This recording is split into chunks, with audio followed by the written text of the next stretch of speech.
Okay. Is everyone there today? Okay. Yeah, fine. That's good.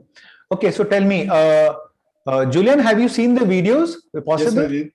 Uh, Clear. okay, okay, great. That's nice. That's very good. Clear. Okay, Everything is clear. okay, good, good, good.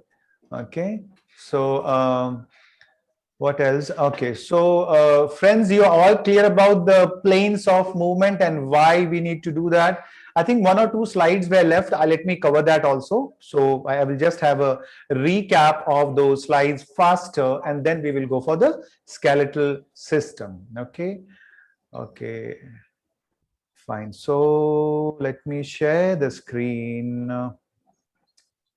Okay, wait. Keynote presentation. I'll open anatomical planes.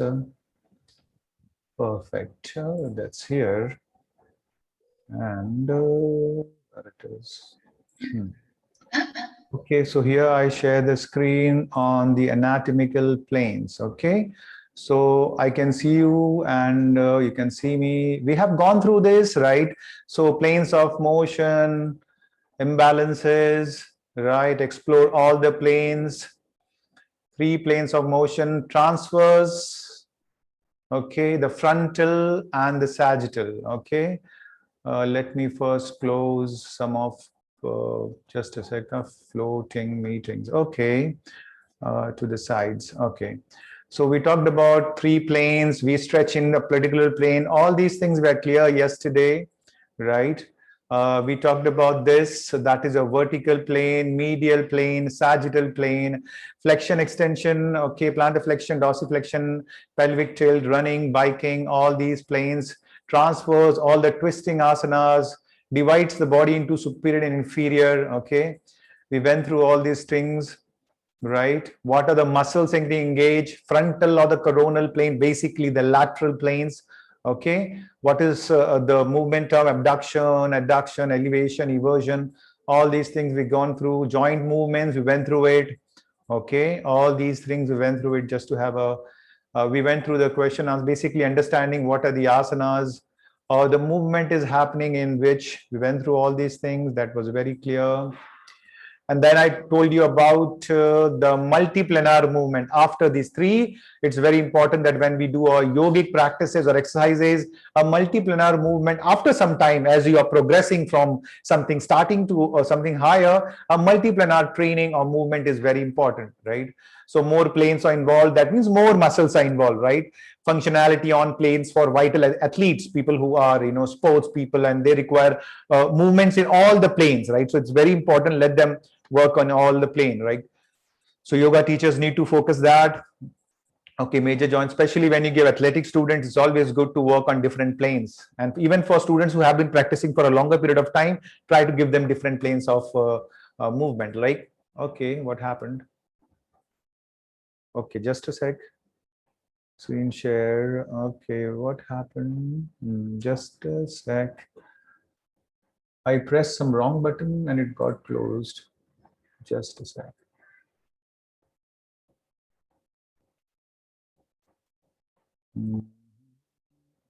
Okay.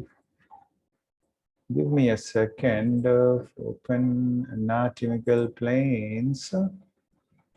And once again, I share the screen. Okay. Okay. Sorry, just give me a second. Yes. Here it is. Okay.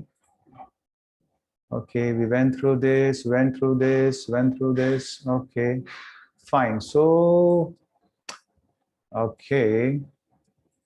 So more planes, help student train in all the three patterns. We went through all these things. Okay. Multiplanar yogic asanas, we talked about it. Kati Shakti Vikasaka. Michelle, you saw that video? Acha, okay, you cannot see that. You would have seen that video, right? Yeah, because it's in public, it's not a private one, right? So all, this is what, did you like it? Okay. Anjani Asan and all start. So badminton and, because badminton uses all plane of movement, whether it's moving sideways, front, back, twist, all planes of movement. So whenever you also practice your yogic asanas, all planes of movement. But yes, gradually and slowly, right? It's not that you just push yourself harder for that.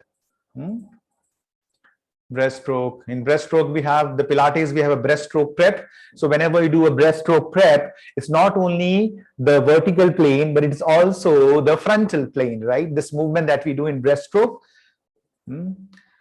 Okay, the cat and cow with the leg hip abduction, adduction or circumduction, we are using different planes. So always try. And I told you to walk reverse, walk back. When you're walking back, you're working on the extensor group of muscle, right? We talked a lot about it.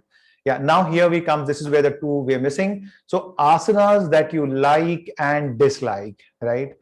As yoga teachers, we have some asanas that you like and there's some asanas that you dislike. And mostly the asanas I have seen is liking is in the supine, and the prone is never, it is not easy lying down on abdomen. We don't feel good lying down in the prone position, but we will always start asanas in the supine position first. Now what happens, some people who start with standing asanas, then they start with supine positions.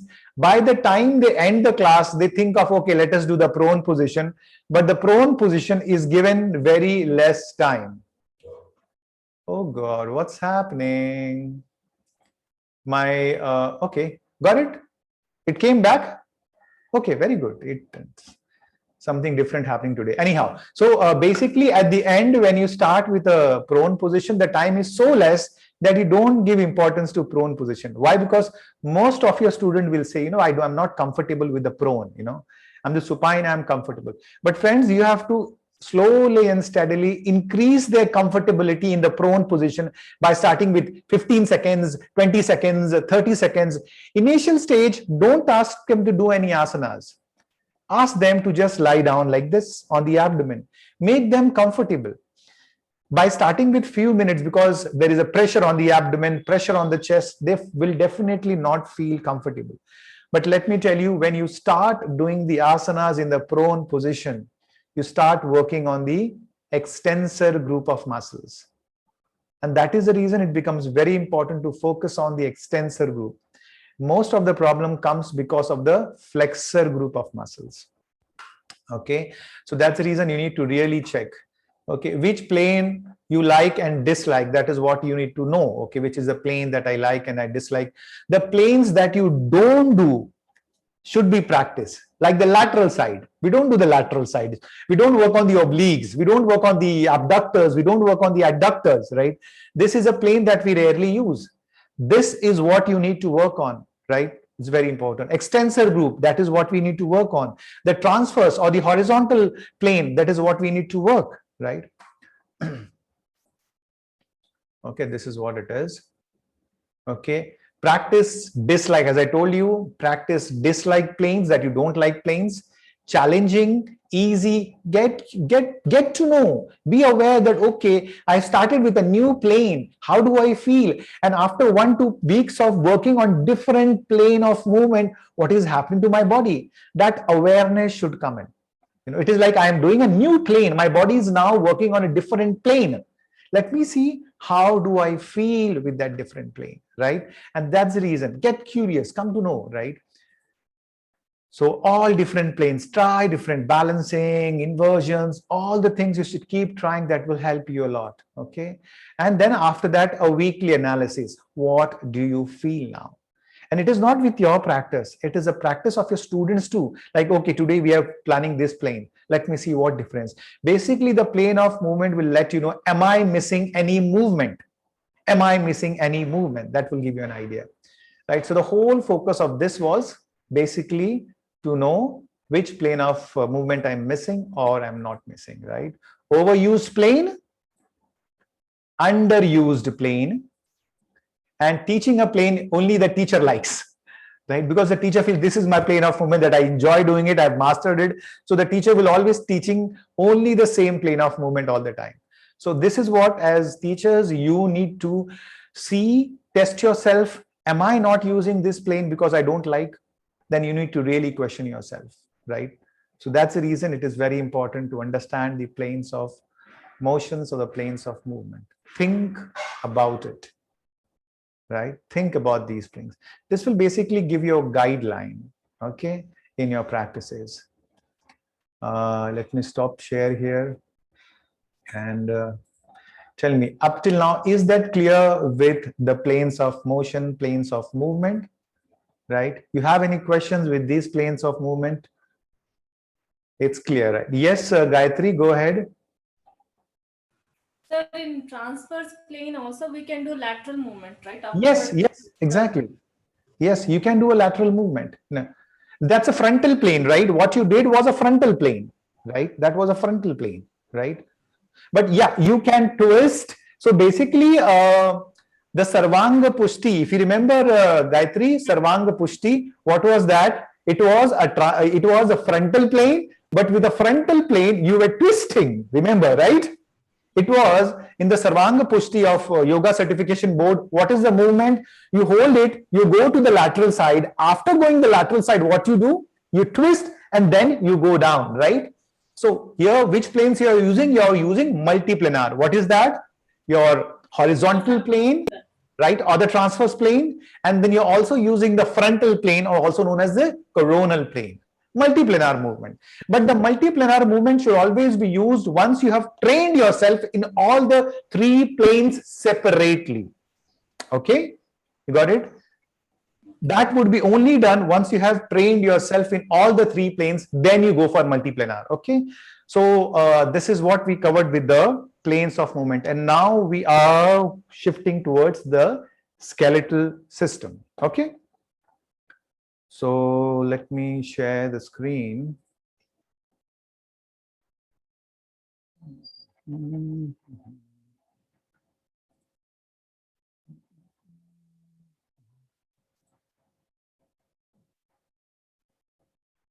Just a sec.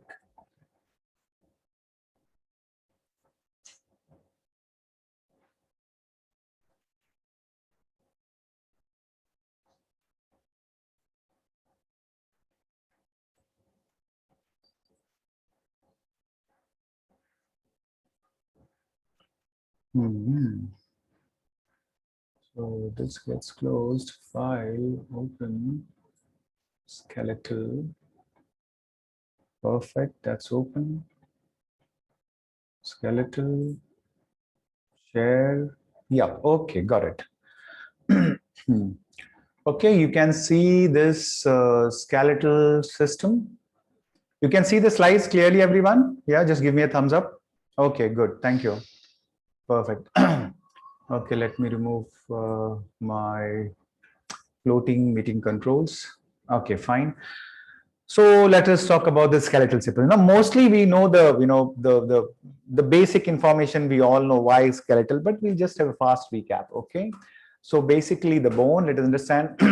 So a bone, that is a journey that starts from 300 bone as a cartilage, and as and when we grow from a child to an adult, it converts into a 206 bone. So that's basically from our childhood, as we are born, the cartilage is getting converted into strong bone. So cartilage is known as a soft bone, as and when we are getting, as we are growing, as we cross that puberty or adulthood, we go into a 206 bone journey, right?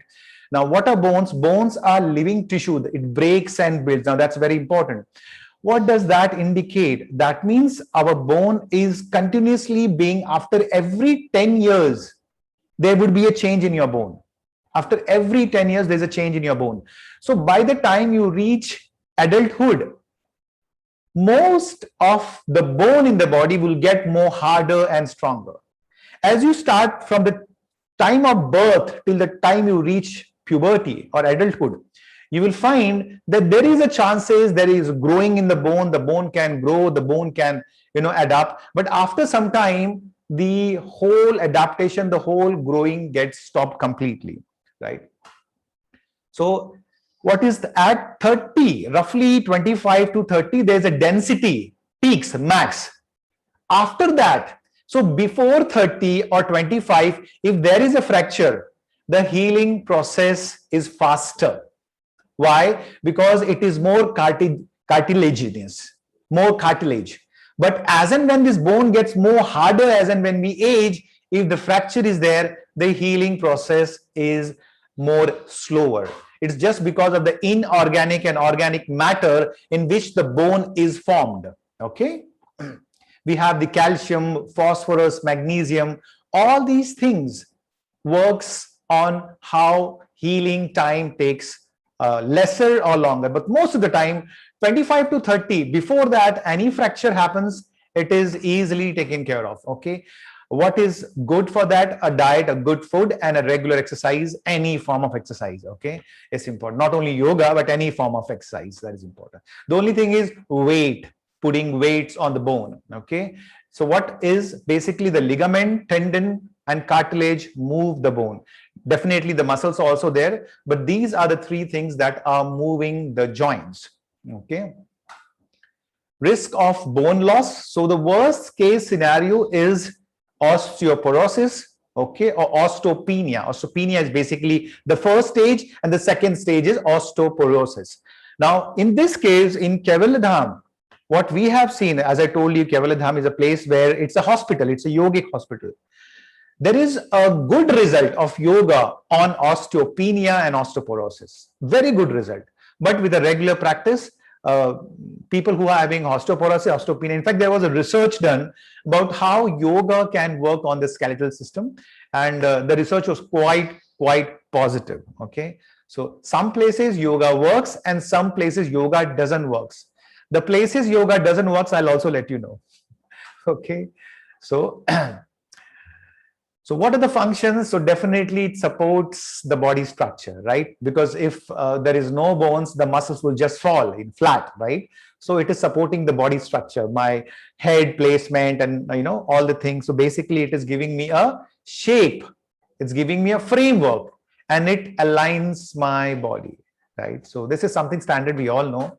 Okay, what is doing it? Helping in movement. Okay. Protects the vital organ. So definitely in the skull, we have our brain, right? So definitely the brain is being protected. In the rib cage, I have my lungs, my heart, and all the other organs. So it is protecting that, right? So that is basically the work of the rib cage, protecting it. Okay. And what it does, it stores important minerals, calciums, etc. So what it is doing, it is supporting, it's basically storing all these important minerals, calcium, and also the bone marrow, okay, produces blood cell, right? The bone marrow that we have, it produces blood cell. Okay. So basically your red blood cell, white blood cell, and the platelets. Okay. Going a little bit more further, this is what it is. Okay. Your bone marrow, we have a yellow bone marrow and a red bone marrow. Now the yellow bone marrow is basically fat content. Okay. Because it is yellow, the fat is in yellow. It is yellow is a fat content. So sometimes if your body requires energy, it does take from this yellow bone marrow. Okay.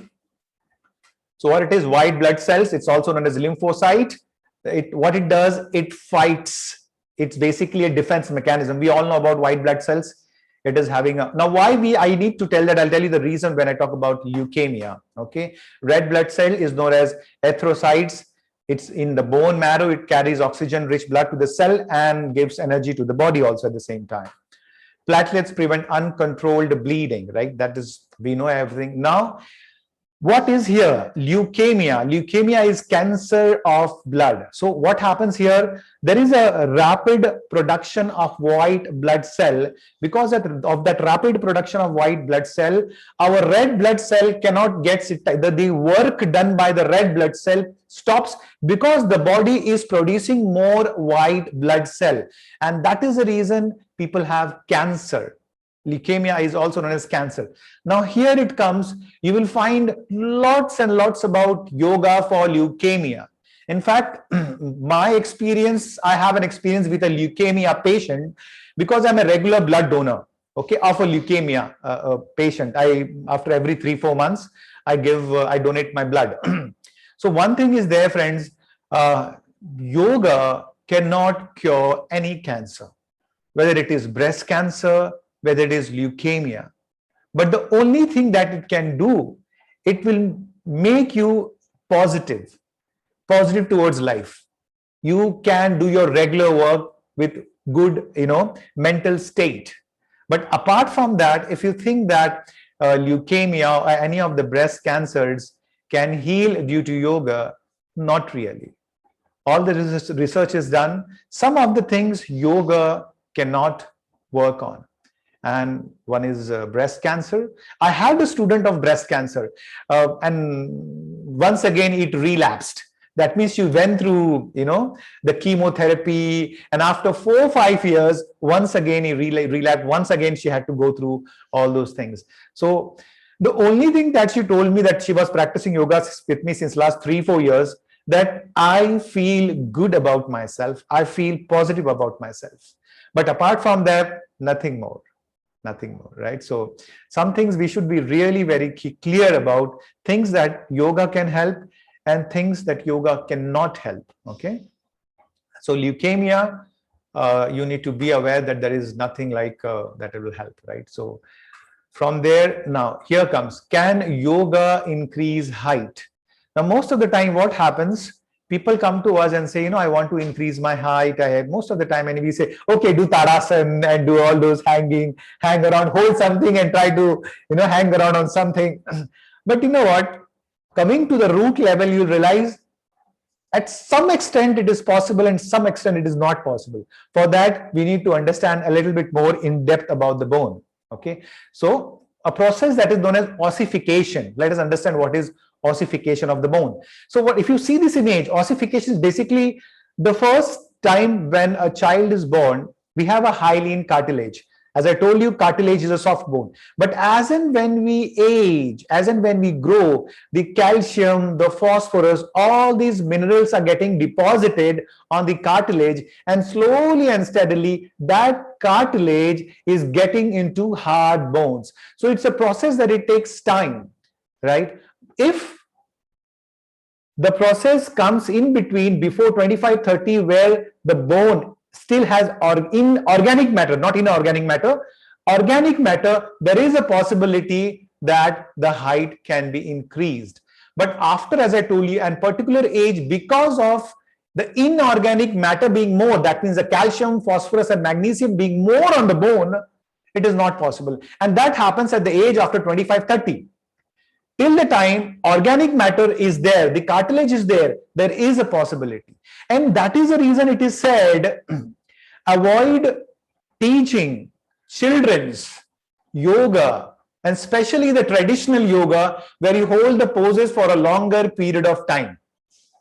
You got it? You should, for adults, grown up, it's good. But for children's, I never recommend. I tell them go for martial arts, go for cycling. Or if you are teaching a kid or a child yoga, go for more dynamic movements than static holdings, than isometric holdings. That is what the whole thing is. So I believe it's good to do any other form, or even if the student or the kid is doing yoga, make it a point, do movement based. Don't hold the asanas for a longer period of time, because there is a pressure on the femur. There is the pressure on the tibia and fibula, right? That is it. Let's go a little bit more deeper to understand bone. So what happens? Bone ossification is a natural process of bone formation. As we start from childhood, from the birth itself, we have cartilage, as and when we grow, these cartilage is getting converted into bone. So deposit of what? Calcium, magnesium, and phosphorus is getting deposited on the cartilage, right? So from the membrane, it went to cartilage, that is soft bone, and from soft bone it went into actually a hard bone. So there is there is a journey that is going from a membrane to the cartilage. But in this process, the more the calcium, magnesium, and phosphorus is being deposited, the flexibility, the changes would be less. So ossification stops at 20 and the bone growth stops. So there is no growing of bones after that. Asana practice before ossification would help to increase the height, possibly. But beyond that, it is difficult. So that's the reason I say avoid children, avoid traditional asanas. In the traditional style, what happens? We hold the postures for a longer period of time. That should be avoided. So what is inorganic matter? Roughly 70% of calcium, magnesium, and phosphorus. This is the formula for the adult bone. While the organic matter is 30% protein, fat, carbohydrates. Now this is for the adult, but for the child it is reversed. For the child or for children, it is 70% of protein, fats, and carbs, while 30% is calcium, magnesium, and phosphorus. And that is where the change is happening. So if the organic matter is more, that means there is a possibility in increasing the growth. But as and when the inorganic matter increases more, then there is a difficulty, right? So that's the reason. One thing we should be clear at, okay, during the childhood, some possibilities there, 20, even take 25 also. Here I've mentioned 20, you can take 25 as, a chance. But beyond that, if someone says in 30, 35 comes and says, can I increase my height? You have to clearly say no. In 25, 30, you can say, yeah, there is a possibility, let us try. But after 30, then people come just straightforward say no. Don't take the headache, because then you will not be answerable. But here now, once you understand what is bone ossification, it is very clear that, okay, initial stage, it is there, right? After that, it is not possible at all. And I'm very clear about this, right? Because of the organic and inorganic matter, okay? So that's the reason. Be clear about where yoga can help and where yoga cannot help, right? Okay, so this is what it is. Now, with all that, let us get into the classification. Okay, Deepika ji, yes, just a second. Let me stop share. Yes, Deepika ji, tell me, what is your question? Sir, एक बार वापस ये repeat करेंगे क्या, inorganic and organic वाला?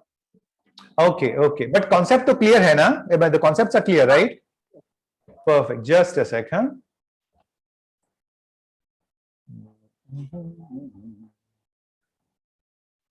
Just a second. Hey, there are two questions. One more. Okay. Continue doing with prone position. It's possible to doing with prone. Yes, you can do, Deepika. You can do prone positions, huh? You can do prone positions. Wait, let me open my. अभी कोई teenage अगर आता है for yoga student, तो वो तो already काफी hyper active रहते हैं, ठीक है? तो उनको तो इन सवासना और मकरासन में सुलाना ही काफी एक योगा टीचर के लिए काफी बड़ा चैलेंज है। तो वो उनकी स्टार्ट वैसे ही करना है कि यूजुअली कैसे करना है sir? You can start with standing asanas with them. You can start with the standing asanas, okay, and then slowly and steadily you can work on, right? Always keep just a second. You need this slide, right? Yeah, inorganic and organic matter. Okay, so 70% now this 70-30 is for the adult. Okay, 70% calcium, magnesium, and phosphorus. Organic matter is 30% protein, fats, and carbs. In children, it is reverse. In children, it is 70% protein, fat, and carbs, and 30% calcium. But as and when you age, this keeps changing. And that is the reason senior citizens, you should start with more weights. You should start with more standing asanas. Instead of doing the supine and prone, try to make them do more standing asanas. There is where try to make them more balancing asanas. Because when the bone gets the signal that it requires weight, it cannot handle, it starts building up. What happens with fracture? If you see, you will find whenever your right hand gets fractured and you're in a cast, a stage, Michelle is there. Okay. Now, in case Michelle is having a right leg fracture, a stage will come that her right leg would be more stronger than the left. Because whenever a fracture is there, what it shows, that means it requires, yes, Michelle? I was lucky then, because my stronger. I realized that. Yes, it is. Like I remember when I was paragliding, while landing, I landed very badly. So my wrist got fractured. But after 1-2 months, I realized I can really hold on my right hand. I still have this fracture somewhere. The 2 dots are there. Now I realize that my right hand is really more stronger than the left, right? And there is like, if I hold my right hand, I can feel this a little bit more bigger than my Left, like left, I can easily hold. The right, I can feel it's a little bit bigger, right? So whenever a fracture happens, the body sends a signal. But also, whenever you put load on the bones, the body gives signal that this is the time to get the bone more denser. And that's the reason people with osteopenia or osteoporosis, or people who are senior citizen after 40, 45, 50, try to add the standing asanas more. Try to add weights in your practice. As a yoga teachers, it's good to add weights, whether it can be ankle weight, whether it can be a dumbbell of 500 grams to 1 kg, something very lighter. But add it, that will make a huge difference. Ankle weights, wrist weights of 500 grams, or for anything that will add weight into your body, that will help. So not like holding a weight, you can always use any of the ankle weights. That is what I use for my students, right? And that's because after a particular stage, they feel like we need to intensify, right? Now I can't give them headstands or other stuff. They want to just make it intensity. So in that case, the ankle weights and all stuff really help, friends. So, or it might be a 1 kg or half a kg of weights. The small weights that you have will make wonders. Okay. Okay, so that's what it is going. Okay, now let us talk about the classification of the skeletal system. Okay, this is what we have always gone through it, but let's get an idea about it. Okay, so the axial is your skull, rib cage, okay, and the sacrum, while your appendicular is your arm, appendages, that is the arm and the legs, right? So remember, axial is something in the center, appendicular is something that is away, right? So getting a little bit more deeper to understand that, the axial is your skull, okay, your rib cage, your vertebral column, the sternum. What I want you to remember here, friends, that you should know what skull is, right? That definitely we all know. Vertebral column, sternum, the sternum, right? The ribs, okay? That is why we will go a little bit more deeper later on, but just you know that axial has skull, vertebral column, the sternum, and the rib cage. This is what you need to know, okay? Some places I want you to remember, some places it is just for your information. Two things, always keep that thing in mind, because now this skeletal system is going in relation to the muscles, okay, in relation to the muscles. That's the reason something I want you to remember, and something it's for the information. Even if you don't remember, really doesn't matter, okay? Okay, now let's talk about the skull. Okay, so here I'm okay that, okay, the brain, you know, the eyes and ears. The only thing I want you to remember is mandible. Okay, the jaw is known as mandible. This is what I want you to remember. Why?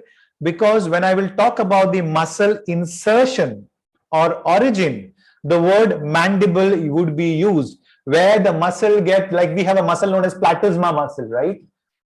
Now this platysma muscle is getting connected to the mandible, right? When you do like this, you know, this we have, like people have double chin.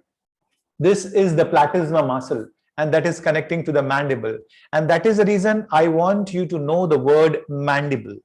Okay, other things you don't need to, nasal, zogma, maxilla, nothing. I am giving you a lining which words I want you to remember. Okay, and the other is your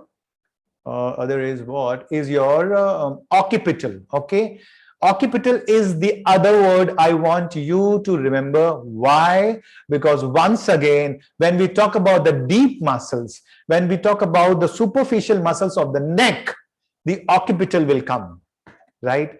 And that's the reason I want you to know the occipital. These two things I want, that's it, nothing more. I'm least bothered about other things in the brain, the frontal, parietal, nothing. Important, yeah, for knowledge wise, you can keep it in mind, but I want you to focus on occipital and mandible. Okay, these two things I want you to remember, because when I go into the muscle, then when I say occipital, you can say, okay, occipital is behind. Okay, mandible is this, right? So that is what I want you to remember. You should know this. Okay. Mastoid. Okay, mastoid. If you see here behind, we have this. If you touch it here, you know, if you below the ear, if you touch, this is the place we have the mastoid. You know, below the ear here, if you touch it, this is there. You can palpate it. You'll find that is the mastoid. It's like a point below the ear, where below the ear, you will find that's the mastoid process. Can you try to palpate it? You will get an idea. Yeah, it's like something bony and that's pointing. You know, it's like this. You point it below the ear here. That is your mastoid. Okay. I'm taking that ball support because I have to sit for a longer time. I want my back more safer, right? The ball is giving me a better support. Otherwise, I'll start having a back pain after some time because sitting for so many hours. Okay. So mastoid, I want. Now, where does this mastoid comes? Any guess? Any guess? Yes, sternocleidomastoid. Saurabh knows it because he has gone through it. Sternocleidomastoid. You know, the best part about this is, if all your muscles would be named like this, you will never have to worry about the insertion, origin, and action. At least the insertion origin, because it is the sternum, the clavicular, and the mastoid, right? So what I want you to remember is the mastoid, because here is the connection. Occipital, we talked about in the previous slide, but once after the occipital, we have suboccipital, that is this. Sub means below the occipital. We have suboccipital, right? So something, you know, if you touch behind your head, lower part, and there is sometimes when you give a massage, you know, with your thumb, below that lower end, you know, it always feels like, oh, please do that more, right? Why? Because that muscle, you know, like you go here, you press it here, you know, if someone else presses, not you, because then you know, the feeling is more better when someone else does it for you. When you press here at the suboccipital region, you know, there's a very nice feeling like, it's like, oh, very gentle, and you'll always feel good. You know, try to press it in the lower suboccipital, not the occipital. The occipital would be the skull. Going a little bit more down, you will find the muscle connecting to the suboccipital. That is the deep extensor muscles of the neck, you know, but it feels really good, right? So that is basically your suboccipital. Now I want you to know the mastoid, the occipital, and your suboccipital, right? This is what I want you to remember, especially the suboccipital, mastoid, definitely. Okay, is that clear up till now? Just one question. So yes. Is the suboccipital bone is part of the occipital bone, or yes. is the part underneath? It's same bone. It's the same bone, but it is beneath. It is below. Okay. Okay. It's so when it's like it looks like it's covering the whole surface. It's the interior surface of the bone. Yes, yes. Right? So it will basically go down there. So there are some connections that is there on the occipital, and there are some connections that are there on the suboccipital. Sub means just below the occipital. So it is the same bone. If you see on the other side corner, it's the same bone. The only thing is, because we have to denote where it connects, that's the reason in the bone we have anterior angle, superior angle, inferior angle. So basically when they say sub, it means in the occipital, the lower region of the occipital. Got it? So it's the inferior part of the bone. Okay. Okay. It is the inferior part, but here they call it suboccipital. The word that they are using is suboccipital. Definitely, you can also use the inferior part of the occipital, right? Got it. Thank you. Yeah, you're welcome. So this is what you need to understand, these three things. Make it a point: mastoid, occipital, suboccipital, right? And that's very important, because then when we go with this cervical and muscular, you will enjoy it, because then you remember, I know what is occipital, I know what is suboccipital, right? That's the best part about it. Chalo, let us. So mastoid, you want to remember, suboccipital bone, and that's it. Now let's go with the vertebrae, okay? Now, I want you to understand this. Once again, I want you to remember this. I want you to remember this. So what is first? The transverse process. The transverse process. It's on the sides of my vertebrae, right? Now, if you see, this is my lateral side. My transverse process is on the lateral side. If you see, it is exactly the way I'm sitting, right? It is on the lateral. The transverse process is on the lateral side. The articular process. Now we have here, I will show you in the next slide, but to let you know, an articular process is basically connecting bones. All the bones that are there in the spine, this articular process has a superior articular process and an inferior articular process.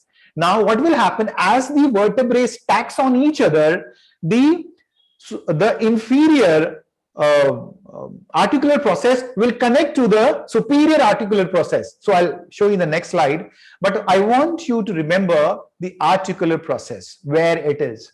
Okay. I want you to specially also remember the spinous process. Now, spinous process is something that you can always touch behind your back or anyone's back, and you start pressing it. Okay. You start pressing it behind, you'll find a bony structure.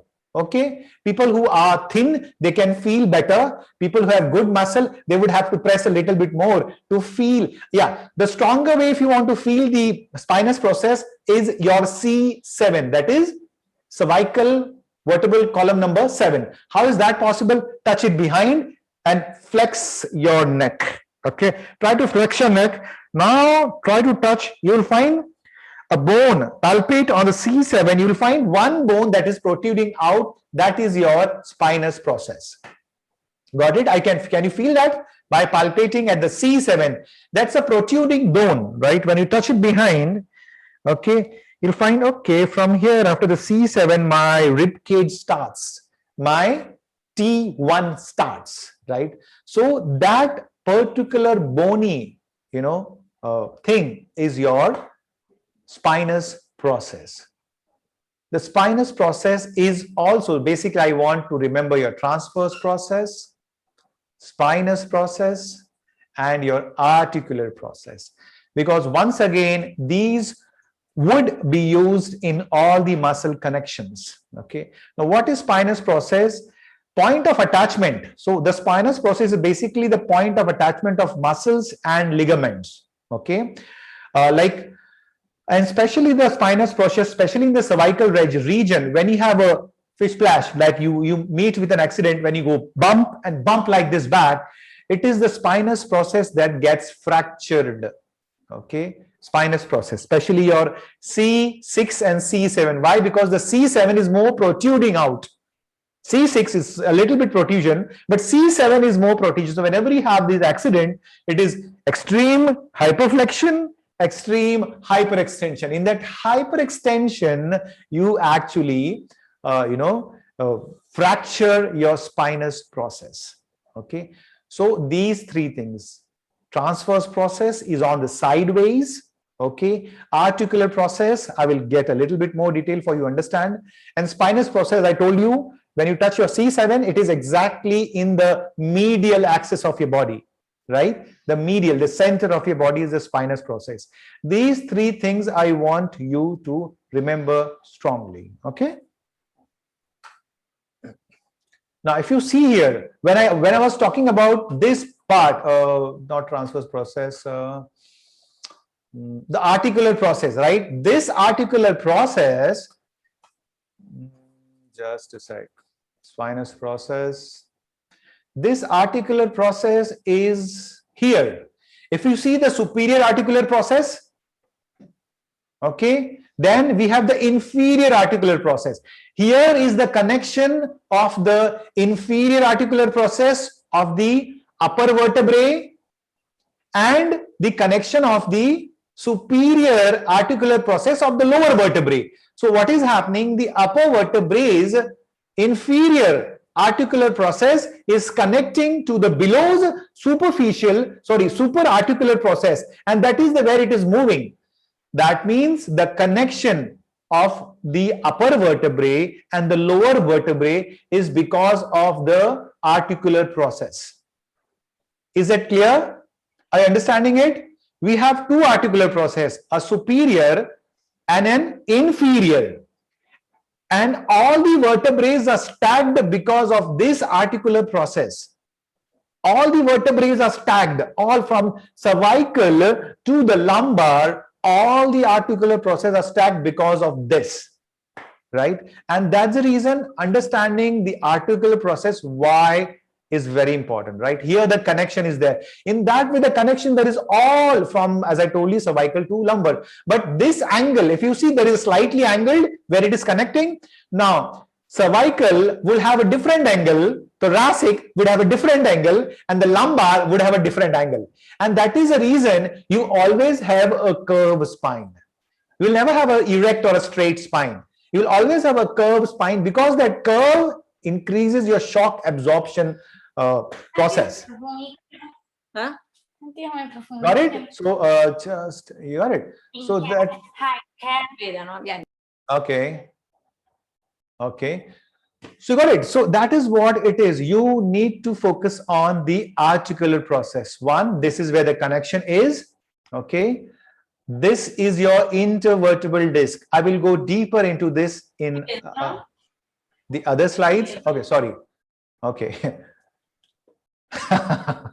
Okay, fine. So intervertebral disc, I will go more deeper, but I want you to know that between the two vertebrae, there is a disc. We call it intervertebral disc. We all know, but just to have a knowledge about it, so we are on the same page. Okay. The spinous process, we talked about it, that I want you should know. Okay. The transverse process that is on the sides, on the lateral side of the body, right? The inferior articular process, we know now what is inferior articular process, and it's because of this articular process that our intervertebral disc is not compressed that much, because of this articular process. If this articular process was not there, first of all, the stacking would not happen. The stacking of the bone is happening because of the articular process, right? It's like a puzzle, like a jigsaw puzzle, that it is connecting here, then it's connecting here, that's connecting here. And that is the way the curve happens in your cervical, lumbar, and thoracic. We also call this a lordosis and kyphotic. Okay. Fine. Okay. Is that clear with that? Everyone is clear with this? Right? Any questions with that? Because your understanding with this should be very important. Articular process, spinous process, and the transverse process. Okay. Articular process, this is where the connection is.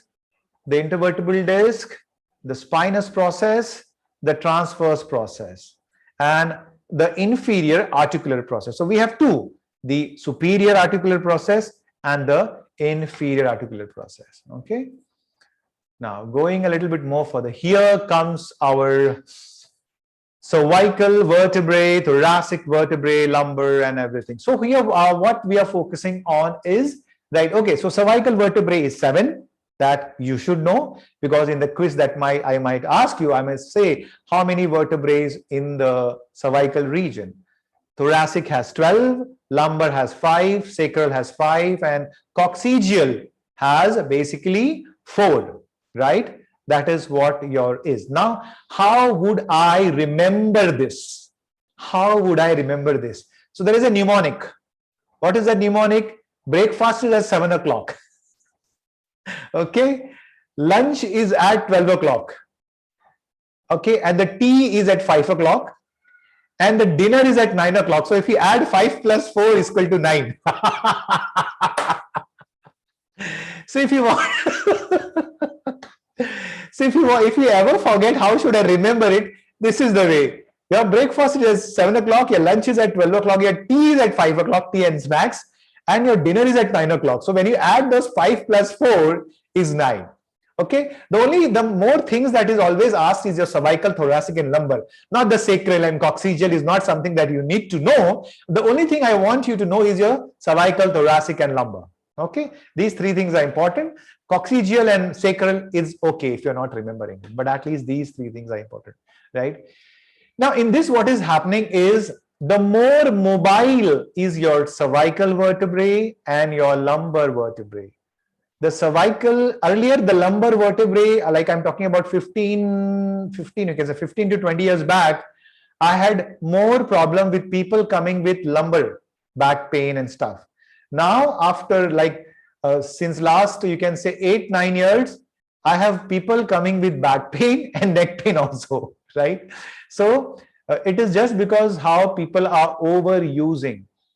Now the problem with the vertebrae is either people overuse it, either people underuse it, or people misuse it. If you are overusing your vertebrae, it is not good. Okay. If you are underusing it, that means you're not using at all. That is also not good. And if you are misusing it, misusing is what? Sitting in front of the computer for a longer period of time without taking a break, like what we are doing right now, no breaks in between, right? All these things is it's like misusing. That's the reason what you need to do, friends, is yes, I know one should stand in the lecture, but in between, if you want, you can stretch yourself in a transverse plane, okay? The horizontal, the frontal plane or the coronal plane. In between, you can use the transverse plane or horizontal plane. In between, you can use the vertical plane so that the movement is happening, right? So make it a point to give a break in between, right? So if it was a 2-hour lecture, I would have given you a 10 minutes break, but it's only 90 minutes of a lecture. So that's the reason there is no breaks. Okay.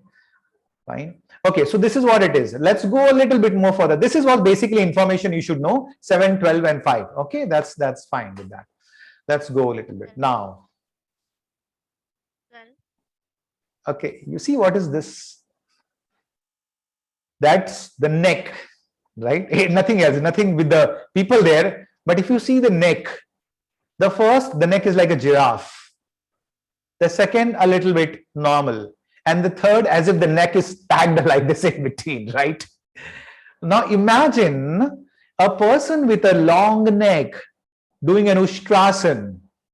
What would be the scenario of the first person doing Ustrasana? That is the male and the female doing an Ustrasana, right? The person with a long neck, when he will do Ustrasana, because of the neck long lever, the pressure on the C4, C5, C6 would be more because it's long lever. Compared to a person who is short vertebrae, it's easier, less pressure because the lever is short. For example, if this female was a weightlifter, for her lifting was easy because from here only she will, and that's it. While this person with a long neck, once again lifting up, it would be, it's a lot of effort doing it because of he has to go through a long distance when he has to reach the arm up, right? Now, according to this, our cervical vertebrae, according to person is different, right? So let's go a little bit to understand what it is. Now, cervical is also known as lordosis or lordotic. Okay, so when we say lordosis or lordotic, that means it's the curve. It's the curve that we have. The same curve we also have in the lumbar spine, and that is also known as lordosis or lordotic. These two terms are used when people say, I have a lordosis, right? Lordosis is exaggerated curve in the cervical spine or in the lumbar spine because both the curve is in, right? It's in basically, right? Yeah. So whether it is your lumbar, so if you're having any problem in the lumbar also, we call it lordosis, or the cervical, it is lordosis because it is a concave that is going inside, right? Now movement. So definitely the cervical spine is one of the mobile joint, right? We use it a lot. But nowadays, instead of using, we are overusing it. Okay, we are overusing it. And we all know about the text neck and forward head posture, right? Now, we have this term known as cervical lordosis. So basically 20 to 40% of movement happening. It's a convex movement. Let us go a little bit further. 7 vertebrae, okay? The cervical spine has 7 vertebrae. The important thing here I want you to know is the atlas and axis, right? the important thing I want you here to know is the atlas and axis. The atlas is C1 and the axis is C2. Now, if you see the C7, that is the last vertebrae of the cervical spine, is quite protruding out, right? After that, your T1 starts. That is your thoracic spine, sorry, your thoracic vertebrae starts. So whenever you touch the C7, after that, the journey of the thoracic vertebrae starts. As you see, C7 is prominent. In this, I want you to remember C1 and C2. C1 is now in the whole vertebral column, only two vertebrae have name, the atlas and axis. In the whole vertebral column, we have only name given to C1 and C2. That is also known as atlas and axis. Now, why I'm talking about this? Because when we talk about the muscle insertion and origin, we would also name it as atlas and axis or C1 and C2. Okay, that is the reason you need to keep it in mind. So I might ask, what is C1 and C2 named as? You have to say just atlas and axis. Okay. Okay, now 50% of the movement is happening in C1 and C2.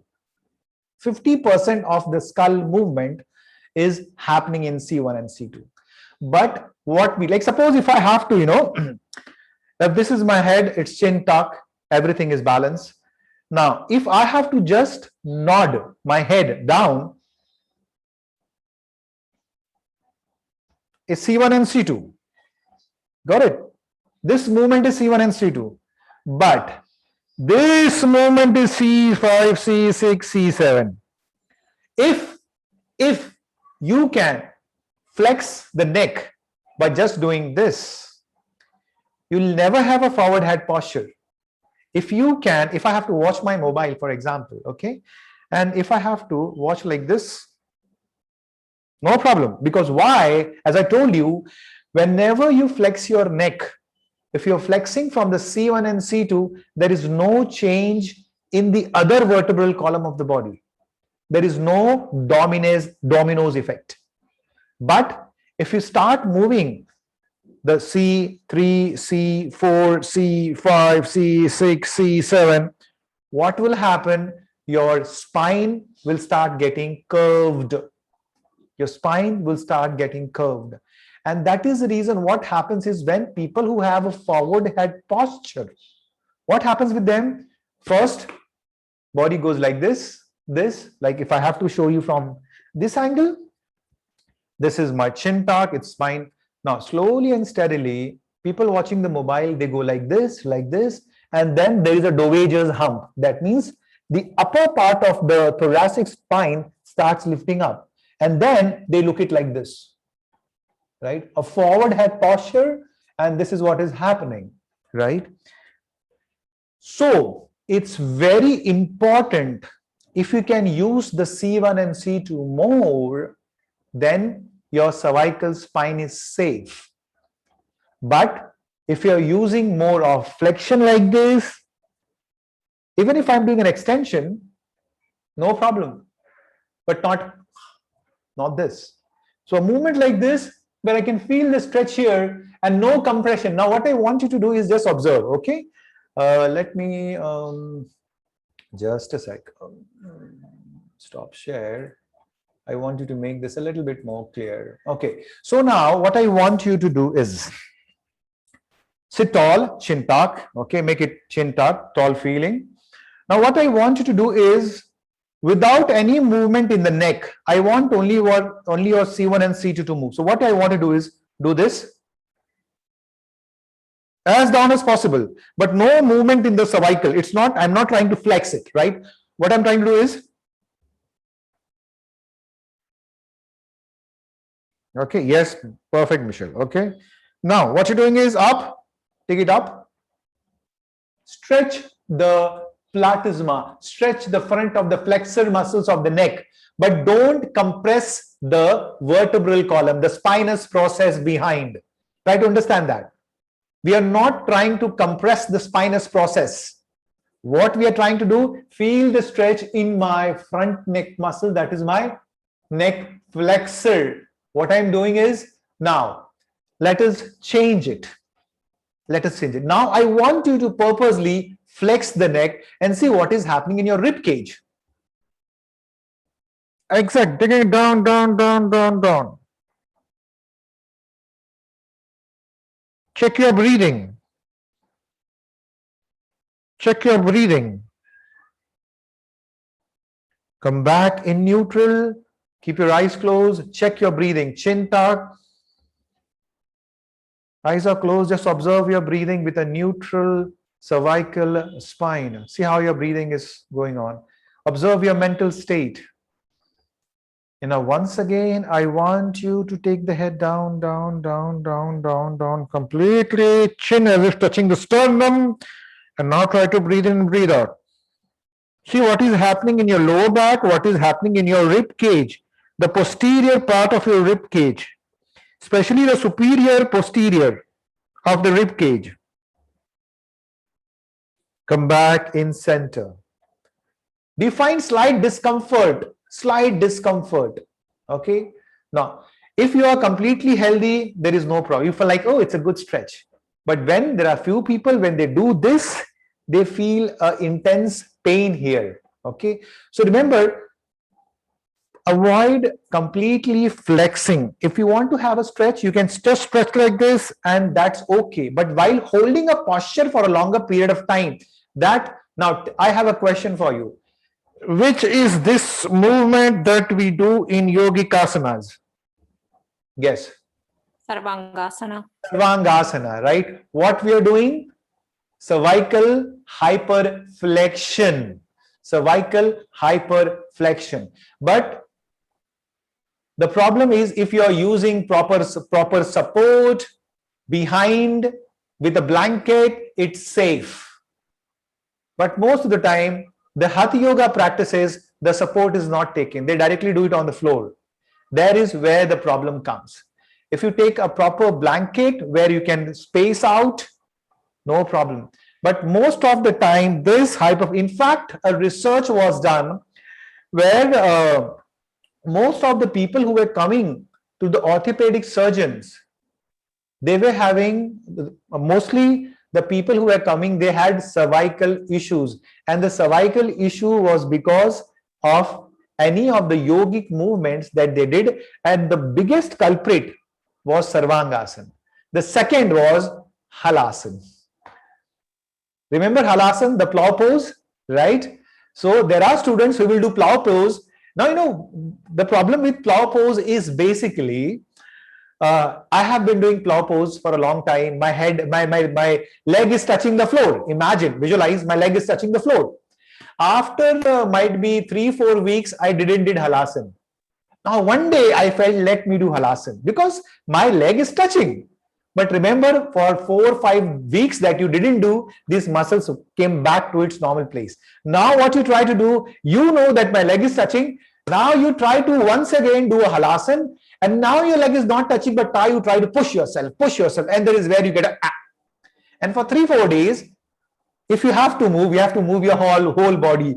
You cannot move this, right? That is the reason some of the injuries that happen in yoga is because of Sarvangasana, because of Halasana. But if the same person would have gradually, hold it on a chair, on a wall, and gradually and slowly by days and days, if he wanted to do the Halasana, if he had done it, then there was no problem. And that's the reason the Halasana and the Sarvangasana is the biggest culprit for the cervical spine. So whenever you're doing a Halasana, whenever you're doing a Sarvangasana, please be careful. There is one book written by one guy, William, I don't remember. He talks about injuries in yoga. So the whole book is basically a case study on all the injuries that has happened in yoga. And if you read that book, I don't remember, but I will share that book with you at the end. I don't want you to read right now. Or that book I will share with you. I don't remember the author's name. But that book is basically all case studies of people who have injured themselves in the yogic asanas. Got it? So you need to be really careful. There are some of the asanas you need to be Yes, Bhavna ji, go ahead. Can you hear me, sir? Increase the volume, Bhavna ji. I can't hear you. I'm increasing my TV volume, but yeah, can you increase that? No, still I cannot hear you. Still I cannot hear you. Wait. Can you hear, guys? Oh, no, sir. Okay. Now, Bhavna ji. Sir, my question is, in Brahma Mudra, how much tilting of the head is advisable? Brahma Mudra is basically a rotation, right? It is not tilting, it's a rotation. Brahma, right? Yes. The- We if, should look if- at some if you say tilt is Down. this, right? Okay, you're talking about what? Flexion extension, or you're talking about rotation? Flexion Flexion. extension, right? Yes. So now Bhavna ji always use the term flexion, extension, laterals, right? So whenever you're speaking, also use these terms. Flexion, when I flex, when I rotate, when I circumduct, this is where we need, so that we are all on same page. Because otherwise this guy, you say tilt, I say which tilt? Lateral tilt? Okay, right. Okay, so whenever you are doing that, it is good to go for a complete range of neck joint, but always safe if you're teaching senior citizen. It is good to have a short range by doing a chin tuck like this, where you're stretching your neck extensors, and it's good to do a slightly this, where you're stretching your neck flexors.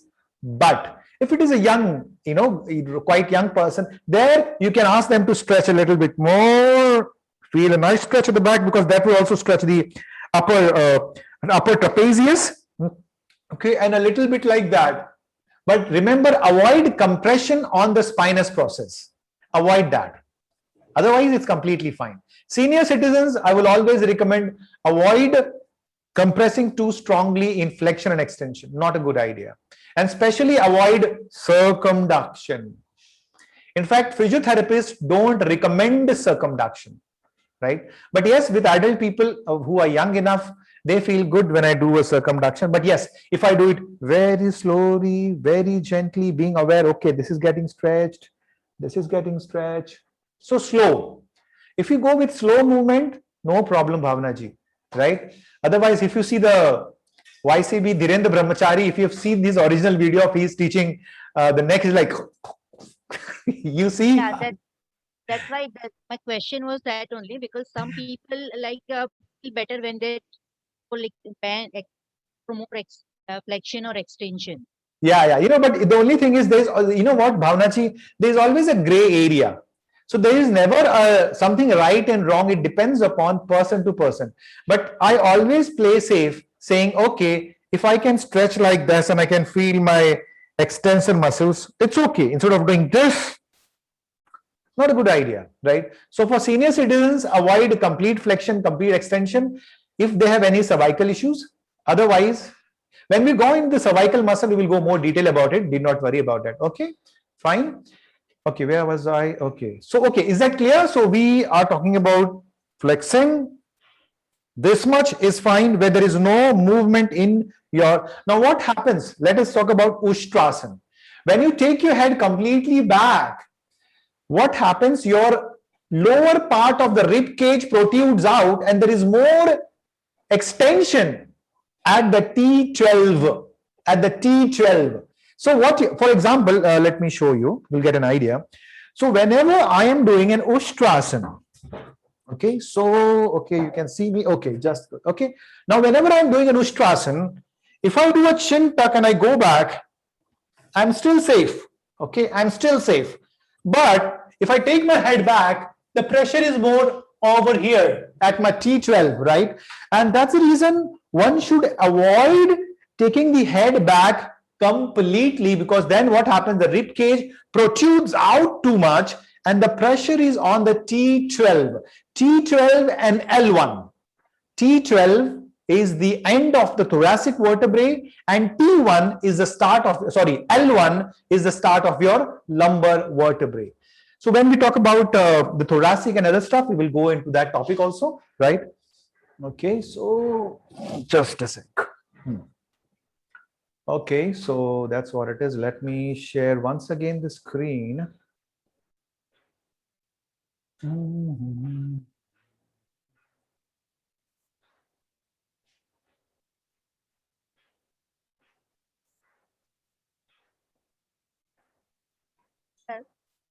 Yes.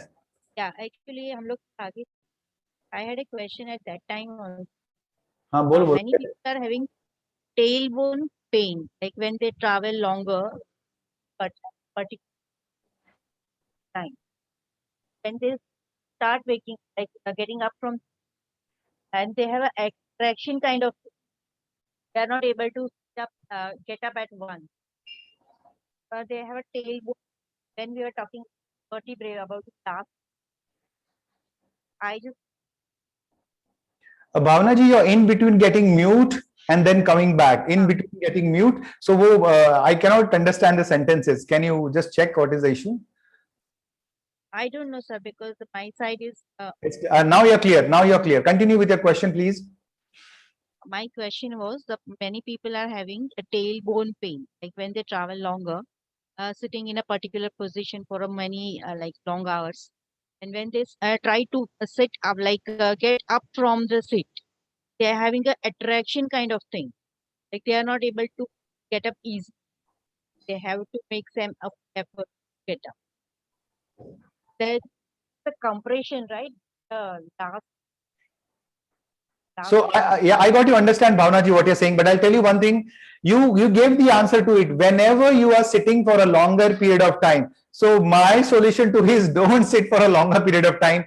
Take breaks in between. Even sometimes people don't have any other options, like so, when you know they what? are That is travel.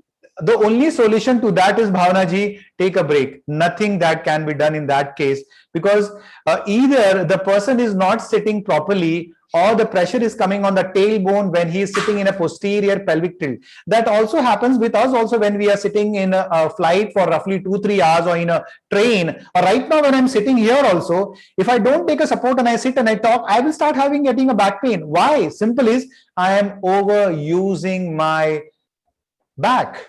I'm over, even if I'm straight, even if everything is good, I'm aligned, my chin tuck, everything is good. But still, even if I'm aligned properly, because I'm sitting for a longer period of time, it is not good. Our joint needs movement. Even you are perfectly, your cervical spine neutral, all the alignment and everything is all going good, but still it is not good. Why? Because you're sitting for a longer period of time in the same plane. That is not a good idea. Once a person develop that kind of pain, like then even if they sit for half an hour also, they start getting the Movement. Bhavana ji, one thing I have seen with all these problems, those people who start practicing simple, gentle yogic asanas, Surya Namaskar, all these things, just it all vanishes. It all vanishes. The only thing is what they need to do is body movement. Nothing else. As simple as body movement. Yeah. So when you can teach them simple supine position, prone positions, core engagements, all these things will 100% work, no doubt. A person who is Bhavana ji always mobile, they will never have any problem. The problem is people who are immobile. Got it? And but sir, at certain age, like people like after 50 or 60, they are facing this kind of problem. It's like movement is also not possible for some reason. That time also they are facing this kind of problem. yeah, that is see, age related, as and when we age, this problem definitely comes because of the muscles, you can say, because of the bone, you can say. The only thing I will recommend is movement based asanas, slow and gentle asanas. And with that, at least 50% of the pain is reduced, whether it's a tailbone pain, whether it's a back pain, all those things. Yeah. So the movement is basically working, and especially the Pavan Muktasan, the Setu Bandhasan, the bridge pose, all these asanas will help, Bhavana ji.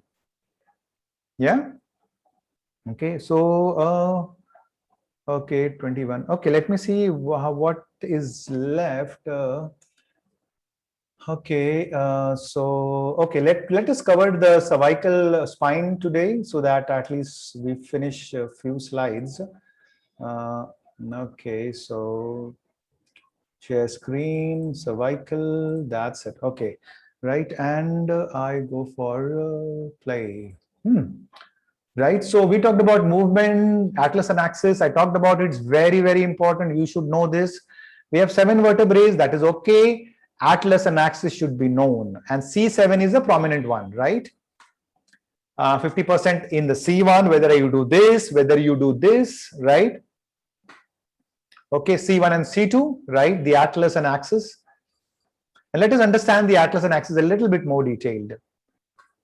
C1 is the ring or the washer and articulates in a pivot joint, dense. It is known as dense or dontoid. That is process of C2. And that image is basically here. If you see this image, okay, if you see this image, the C2 has basically an ondoid process. There is a hollowness in that C2. And if you see the C1 is a hollowness and the C2 is known as the ondoid process. Now this small things enters into the washer. So basically it is going in, and that is the reason it gets logged. So the C1 and the C2 gets inserted. So the C1 is in the skull, connected to the skull, and the C2 is going in. And that's the reason it is known as atlas and axis, right? The skull C1 and the C2 is going in like this, right? If you see this movement, and then the movement of the head happens in all the directions, that is your C1 and C2. This is the only vertebrae that is known as the atlas and axis. Okay. Just a sec. Okay. So now, as I told you, it is one of the mobile vertebrae in the body, and it is very thinner. That means compared to your thoracic, compared to the lumbar, the cervical spine is very thinner. That we all know. There's nothing to. Okay. Transverse foramina. Now this is very important, because when we talk about the muscular, where the blood supply goes, okay, the vertebral arteries, that is basically this, okay, this image, the vertebral artery that is going in between, right, the transverse foramina. Transverse foramina is a place where the arteries goes, the vertebral arteries goes. So if at any point of time I do something extreme extension or extreme flexion, this is where the vertebral artery is getting compressed. It is not because of the bone, it is also can be because of the muscle being tight at the neck. And that is the reason you have radiculopathy. Now what is radiculopathy? Radiation, radiates. The pain radiates if any of the cervical vertebrae is being pinched. The pain might radiate in the arm, in the shoulder blades, in the chest. It might affect your respiratory system. That is known as radiculopathy. We'll go in detail when we get into other things. But basically, always remember, whenever you are taking the head into an extension, or you can say hyperextension, you are giving a chance to decrease the vertebral artery blood flow, right? Vertebral artery blood flow. That is the reason. And I will tomorrow I will talk about the my other students know, we'll talk about the beauty parlor syndrome, right? Beauty parlor syndrome, basically, right? So basically, any position of the asanas where you hyperextend the neck is not a good idea. It's not a good idea. Why? Because whenever you are hyperextending the neck, the whole chest, the whole rib cage moves, because the dominoes effect. And that is the reason you need to be very careful at any movement you're doing. This vertebral artery can be compressed, and it definitely gets compressed. And that is the reason what we say chin tuck, chin tuck. If you remember the time I started, I say keep your spine straight, go for a chin tuck.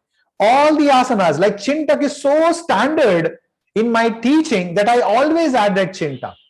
Why? Because everyone is using a mobile like this, like this, like this, like this, right? So what happens is there is a change in the vertebral, the cervical, but the head is always parallel, right? If I'm doing like this, I will look forward, but my head is perfect in line, but my cervical spine is changing, right? And that is where the problem comes, right? So the whole thing is avoid doing the hyperextension. Okay, so I will just stop here and let me know up till now something that is not understanding or something that is contradictory to what I am saying. Like we are coming from different styles and stuff. So Sometimes the way we think is different. What do you find? Does it make sense about hyperextension? What is your take? What do you feel? Yes, Michelle? Just want to know what is your rule of thumb with teaching Shirshasana and Sarvangasana? I guess that besides using the blankets in Sarvangasana, you don't hold them for a long time like we do in Iyengar, that we hold it for 10, 20 minutes, right? Yeah, because according to what you're saying, it's not healthy. No, so you know what? So basically, my experience is going when I go through different articles on injuries. Now, those people who are holding the postures for 10 to 20 minutes, see, they have in Iyengar, there is a progression being taken. It is not, the problem comes when one day I am feeling good and I am holding that posture. If I was holding that posture for a minute, then it is not good to hold that posture for 5 minutes. You have to gradually and slowly increase, because every muscle, every bone, when they get the signal that it is being loaded, they start building up. In Iyengar, Michelle, there is basically a hierarchy, right? It's a method to go, right? If today I listen, I do Shirshasana for 5 minutes. Now, if I think today I will do 20 minutes, this is not good. This is not good. I'm saying this because in most of the injuries in also in the Iyengar, they are in Sarvangasana, not in Shirshasana. You would think it's the opposite, but it's not. Most of the injuries they are still in Sarvangasana, Yes. even though we are teachers, it's like there is a progression, like you said. And in my experience, especially men, people that have stronger trapezius Arms, muscle, shoulder, it's yeah, better. exactly. It's advisable to use a belt, not just blanket, because the belt is paramount to prevent the injury. Yeah, And yeah. most of the time they don't use it. Yep. So what I have seen is a headstand or a Shirshasana is not a problem. Why? Because if you see in a headstand, your cervical spine is neutral. In India, even in all the Asian countries, if you see the women in Rajasthan, they carry 5, 10 pots on their head, but when they walk, you see the elegance. Wow, you will love it. It's like the body is tall, long. Even in today, when we go to the villages, people carry lots of weight on the head. They don't even hold it like this. The arms are down. They are so properly balanced with the spine so straight that they never have injury in their whole life. You will never find any villager saying, oh my God, I lifted and I got a neck pain. The problem comes with the modern people. They would take like 5, 10 kgs on their head, like one big pot, then the other pot, not like the dancing in Rajasthan. That's all empty pots, okay? I'm talking about the actual, where they are carrying water and they are easily walking without even holding like this. They are keeping their arms down, and what an elegance with that is what the spine is. And in that, there is no injury. In that, there is no injury. The injury comes hyperflexion, or hyperextension, right? So that's the reason. If you are doing I do Shirshasana for 4 to 5 minutes and I enjoy it. But beyond that, I don't feel like doing it. Till the time I feel good, I do it. That's it. It is not because someone is doing for 10 minutes, I should do. No, not really. If you enjoy Shirshasana, you do it. If you don't enjoy, you don't do it. What is the aim of doing Shirshasana? Inversion. Inversions can be got in downward facing dog also. Inversions can be met in a Padahastasana also. There are many ways to enjoy inversions, right? Then why would you like to do something that someone is doing inversion just because it looks cool? But in that coolness, you will hurt your neck in such a bad way that for 5, 10 years, you might not do anything in your life. That's the reason. Yes, if you want to do it, there is a way, there is a progression, slowly and gently, no problem. Sometimes we need to have that challenge in life of doing the asanas. No problem, you can do that. But there is a progression. Go safely and steadily. So I'm not saying you should not do Sarvangasana or Shirshasana, but just be careful. I, in my life, would prefer doing a Shirshasana than a Sarvangasana. For me, my practice is, I do a Viprita Karani. Salamba Sarvangasana, Viprita with the hands on the hip, if you remember, right? Sarvangasana. No, sorry, Viprita Karani. Or a Sirshasana, completely fine. But I avoid doing Sarvangasana. I do Halasana, but I do a Halasana with the leg on the floor, on the wall, or on the bench, so that I get a nice stretch everywhere. But on the floor, I avoid it because I don't know. One day I feel energetic and I push myself, and 3-4 days I will feel like I did something bad. Yeah. But yes, I can tell you, there is a lots of studying, years of studying, just how to practice in a progression and according to the level of the person and the problems, because they have problems like Shirshasana and Sarvangasana. And actually you can do them without running the risk. But I agree with you, if there is not that level of practice, it's safer. Like what you're saying makes much sense, because it's true that Shirshasana gets your neck strong. You know, that's the reason why you want to have a strong neck to perform well Sarvangasana, because they go together. But if you're not holding it with poise and no effort, because the truth is you should hold the Shirshasana for more than 5 minutes without effort. Yeah, exactly. So I agree. Yeah, I agree. Yeah. But it's possible to hold it for more than 5 minutes without effort. Yes. It is possible. Yes. What do you find, Julian? Do you agree? What do you say, Julian? What is your take? Well, I do practice every day my Ashtanga, and then we have Salamba Sarvangasana, and I also have the Setu Bandhasana, which is quite intense for your neck, basically, because you are on your head creating a very strong compression. Yeah. It took me time to I build it up with support first. Yes. And it's slowly been taking away the support. But I do practice, I do have in my practice every day Setu Bandhasana, Salamba Sarvangasana, and Halasana. Every day. Okay. So that means you Literally every day. Okay. Fine. So that's what it is. So the take is just be careful when you do it. Okay. Just a battery laga de, I think. Wait. Okay. So Ritesh, yes, please. Ritesh, how about the fish pose, Matsyasana? Even that Yes. I agree. Compressed. I agree. Even the fish pose is actually, you know what? It all depends upon if you are taking a support in a fish pose, then there is no problem. But the thing is, anything that you directly give, just a second. My laptop battery is perfect. Okay, perfect. Now, what happens is, whether it's the fish pose, right, when the head goes completely back, and it's a complete hyperextension, right? So I will say, start gradually and slowly, and even if it still pains due to any other reason, give breaks, or else just avoid hyperextending the neck in the fish pose. Take the support of the arms, take the support of the elbows if you can, and gradually and slowly build up, right? Gradually and slowly build up. But if you don't give any support of the arms and you put directly the head like this into an extension, I will say avoid it.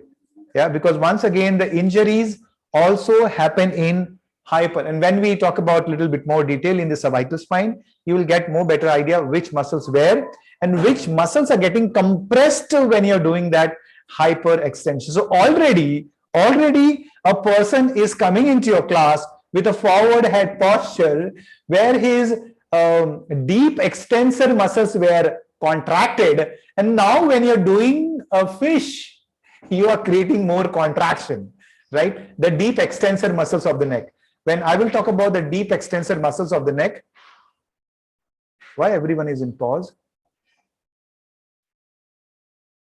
Can you hear me?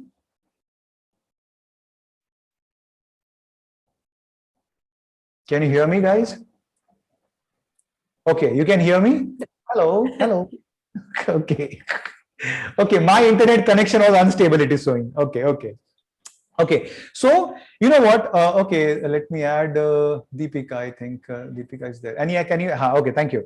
Okay, so yeah, I don't know where I got off, but let me tell you. When a person is coming into your class, okay, he is having a text neck or a forward head. In a text neck and forward head, what is happening? Your deep extensors of the neck, posterior part, okay, is already compressed. Why? Because he's like this, right? Right? It's a compression here always. People with forward head posture will always have compression in the deep neck extensors. We will talk about it later in detail about it, coming to a conclusion over there. Now, what is happening? His deep neck extensors were already tight. Now this person is doing a fish pose where you are hyperextending it more.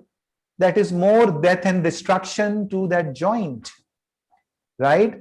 And that is the reason I would always say, if you're starting with the head, first align the head, first align the neck, work on the muscles that can align. That's the reason I want you to focus on the alignment of the cervical.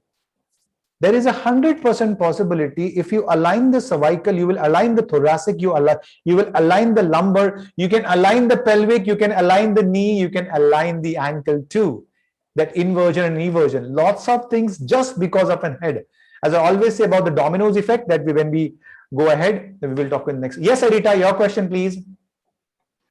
My question's answered. The question was about Matsyasan only, the fish pose. Okay, got it. So, you know what? It is always good to go through people who have gone through injuries. And recently an article came, the great senior most yoga teachers are visiting orthopedic surgeon because of knee issues. You got it? They didn't mention any name of the yoga teacher in India, especially. There was a orthopedic surgeon who told nowadays most of the senior most yoga teachers, I will not name them because they have high value, but all of them are coming with knee problems, knee issues, right? So that's the reason. Hip problem. Hip problems and knee problems. You got it. So that's the reason. Always keep upgrading yourself in injuries in yoga. Don't always think about the positive side of yoga. Think also about the negative side of yoga. So you would be balanced, right? I don't say like you would always think negative, but a balanced approach should be there. That okay, if there are benefits of yoga, there are merits of yoga, then there is demerit of yoga too. And that is what as yoga teachers we should understand. Which asana should I not teach should be known much better than which asanas I should teach. Okay, is that clear? Understood? Yep. Okay, cool. So come, let us sit in the cross-leg position. It's already time, 7:39. Okay, so come. Keep your spine tall, chin tucked, lengthen from the crown of the head. Imagine someone is pulling you from the top. It will always give a traction to your spine. And just observe your breath. Observing the way you breathe in and breathe out. Don't forget that gentle smile.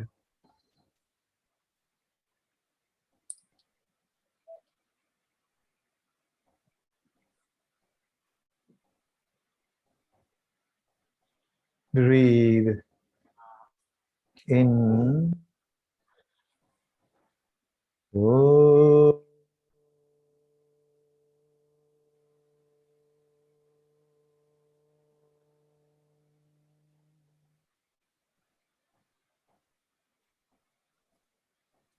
Breathe in.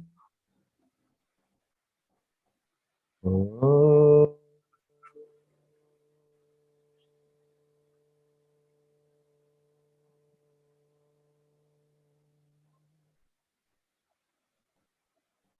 Breathe in. Oh.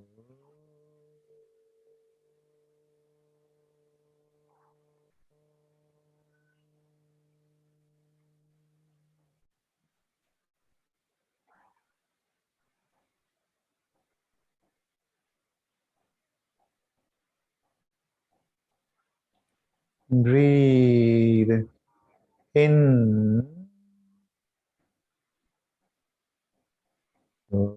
Oh. Shanti. Shanti. Shanti.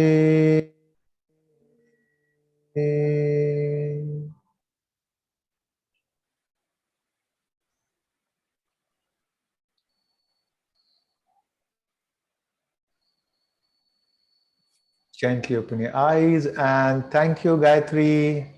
Thank you, Bhavna. Thank you, Julian, Parul, Deepika, Saurabh, Lakshmi ji, Michelle, Kalpana. Miguel. Thank you very much. Take care. Thank you. Thank you, sir. Bhavna Gupta ji, also namaste to you, and Bhavna Desai, also namaste to you. Okay, so